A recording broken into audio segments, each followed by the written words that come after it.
Army chief general Qamar Javed Bajwa نے مختلف قسم کے ہیلی کاپٹرز کی اوور ہیلنگ کرنے کا سنگ میل عبور کرنے پر ورکشاپس کے کمانڈنٹ اور عملے کی تعریف کی ہے۔ ISPR کے مطابق army chief general Qamar Javed Bajwa نے راولپنڈی میں مختلف لاجسٹک ورکشاپس کا دورہ کیا اور پاک فوج کے خصوصی آلات کی دیکھ بھال کرنے والی ورکشاپس کا معائنہ کیا۔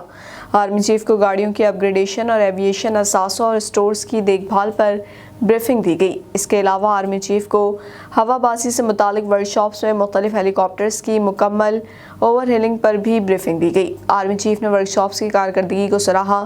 ان کا کہنا تھا کہ ورکشاپس کی کارکردگی سے زرعی مبادلہ بچانے میں مدد ملے گی۔ آرمی چیف نے ہیلی کاپٹرز کی اوور ہیلنگ کا سنگ میل عبور کرنے پر کمانڈنٹ اور عملے کی تعریف کی۔ قبل ازیں ورکشاپس پہنچنے پر chief of logistic staff lieutenant general Azhar Saleh Abbasi نے آرمی چیف کا استقبال کیا۔